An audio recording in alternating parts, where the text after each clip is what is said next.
Volume 4, Chapter 496, 21st of September, 1946. Jesus to Thaddeus and to James of Zebedee. Do you really want to go along this road? For a number of reasons, I don't think it is wise, objects the Iscariot. Which? Did men from these villages not come to me, as far as Capernaum, seeking health and wisdom? Are they not creatures of God, too? Yes.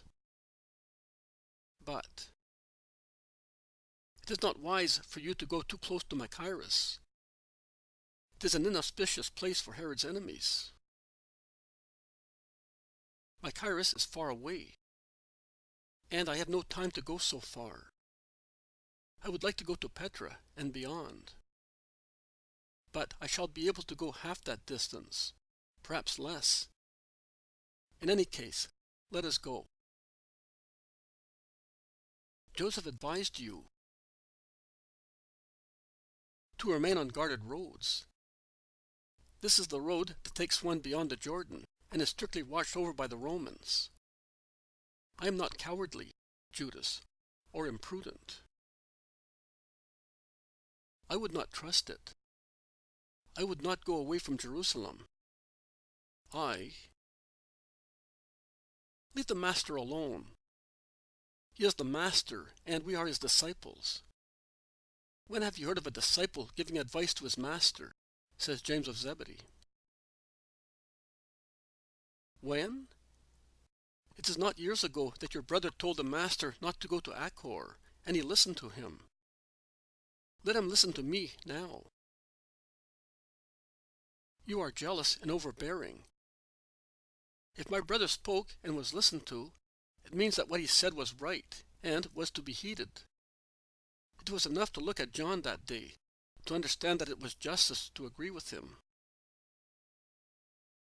Oh, with all his wisdom, he was never able to defend him, and he never will. Instead, what I did coming to Jerusalem is a recent event. You did your duty. My brother also would have done it, if he had had the opportunity, and in a different way, because he is not capable of telling lies, not even for a good purpose, and I am glad of that. You are offending me. You are calling me a liar. Hey, do you want me to say that you are sincere, if you lied so skillfully, without changing color? I was doing it. I know, to save the Master. But I don't like it, and none of us does. We prefer the simple reply of the old man. We prefer to be silent and to be considered stupid, and even maltreated, rather than lie. One begins for a good purpose and ends up with a bad one.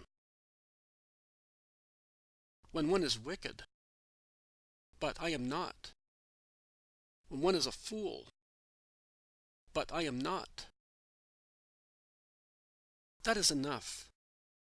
Even if you are right, you end up by being wrong, not with regard to what you are throwing at each other's face, but because of your lack of charity. You all know what my opinion is on sincerity. I insist on that also in respect of charity. Let us go. Your disputes grieve me more than the insults of my enemies.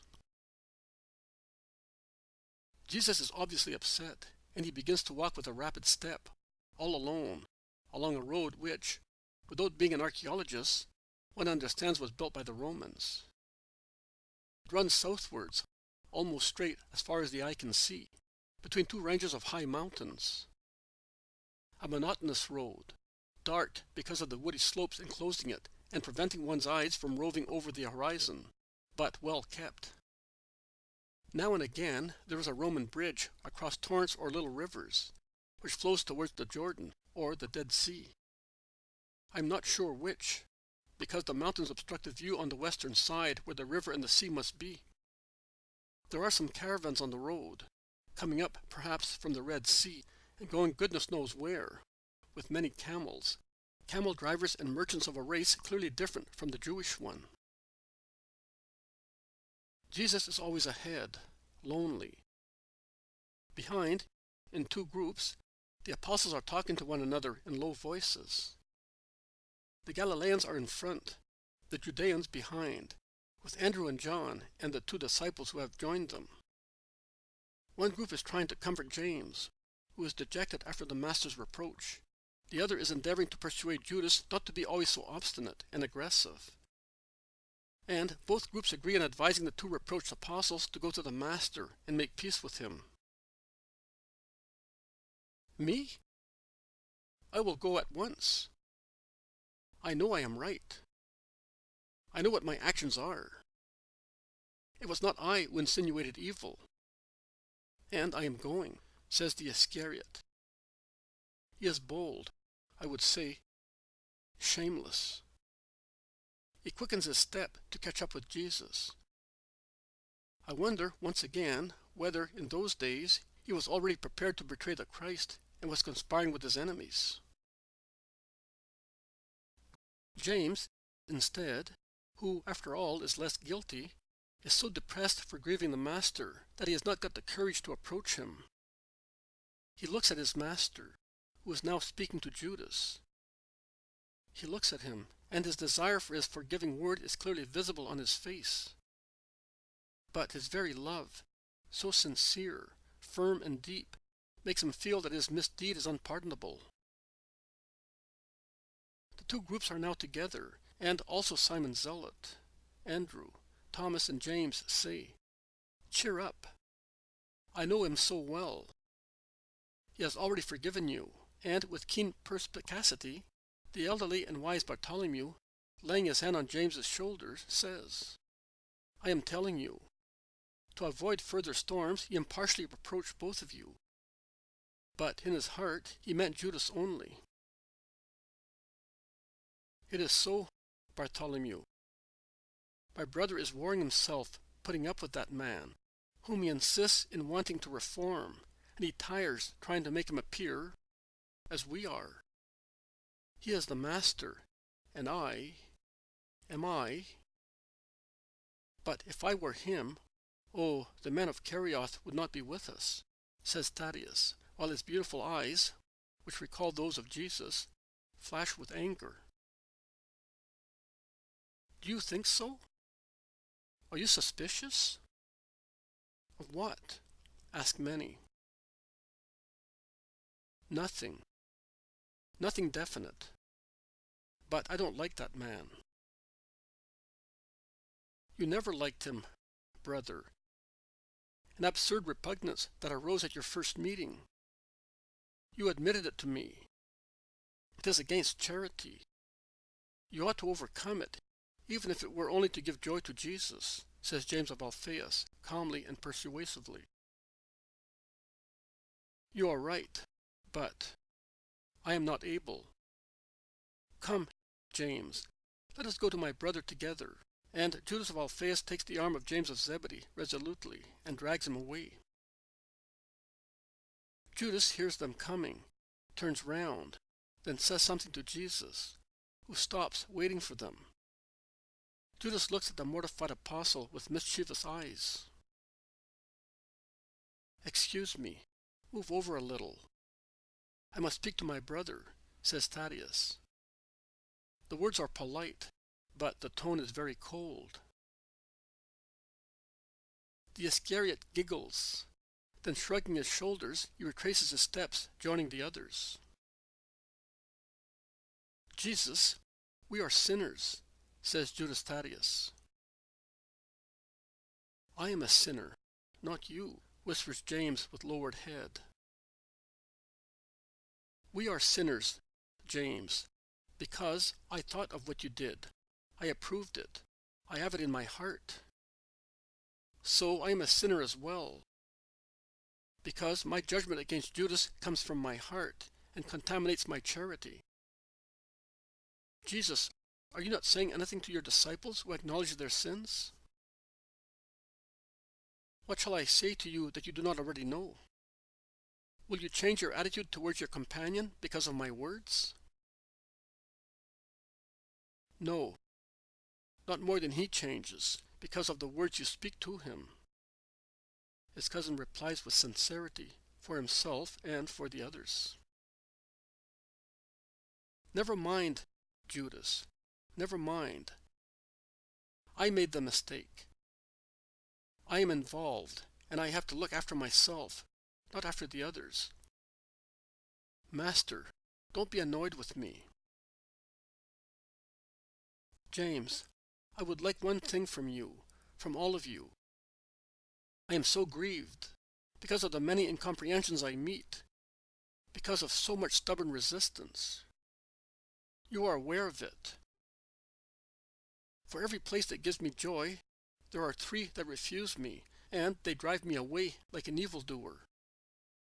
But I would like to receive, at least from you, that comprehension and adherence which other people deny me.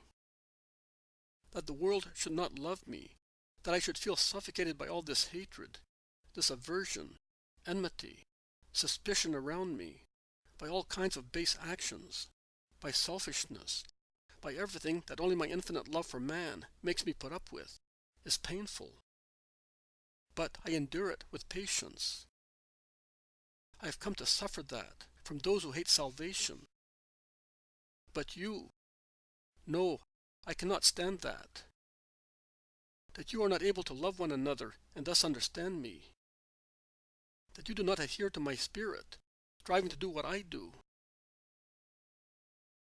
Do you all think I do not see Judas's errors, and I am unacquainted with his deeds? Oh, be convinced that it is not so.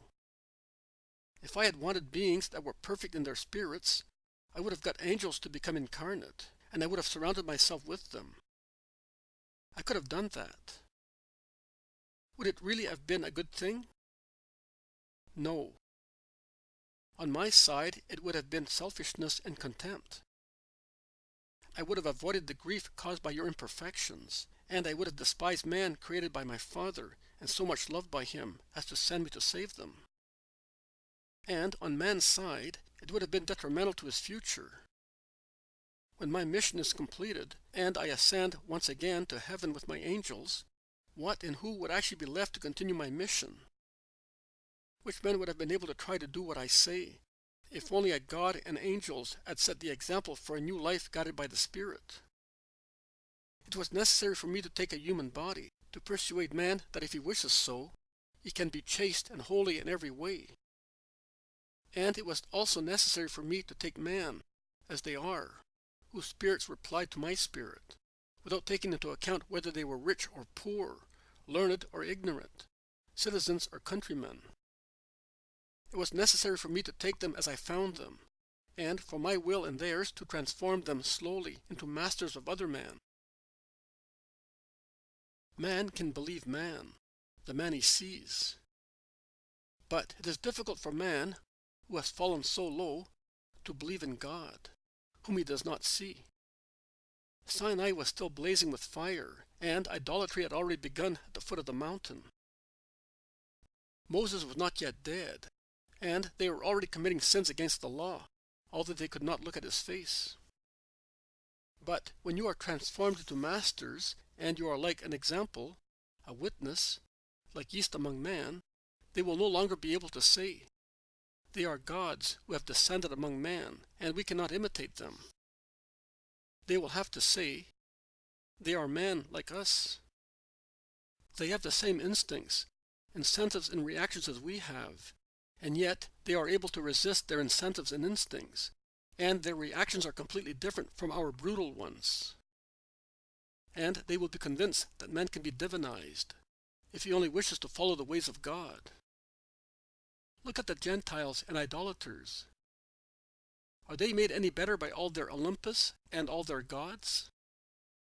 No. Because if they are incredulous, they say that their gods are a fable. If they are believers, they say, "They are gods, and I am a man," and they do not strive to imitate them. You, therefore, must strive to be like me. And do not be in a hurry. Man evolves slowly from a reasonable animal into a spiritual being. And bear with one another. No one except God is perfect. And it is all over now, is it not? Improve yourselves with firm will, imitating Simon of Jonas, who in less than 1 year has made rapid progress. And yet, who among you was more materially human than Simon, with all the defects of a very material humanity? That is true, Jesus. I never stop studying him. And he surprises me, confesses Thaddeus. Yes, I have been with him since my childhood. I know him as if he had been my brother. But now I have a different Simon in front of me. I must admit that when you said that he was our chief, and I was not the only one, was perplexed. He seemed to be the least suitable of all of us. Simon as compared to the other Simon and Nathaniel. Simon in comparison with my brother and with your brothers. Above all with regard to those 5. I really thought it was a mistake. I now say that you were right. And you only see the surface of Simon. But I see his depth. He has still much to do and to suffer to be perfect. But I would like to see his goodwill, his simplicity, humility and love in everyone. Jesus is looking in front of himself and seems to be seeing I do not know what. He is absorbed in thought and smiles at what he sees. He then lowers his eyes and looks at James, smiling. So, am I forgiven? I would like to forgive everybody as I forgive you. There, that must be the town of Heshbon. The man said so. The town is after the bridge with 3 arches. Let us wait for the others, and go into town altogether.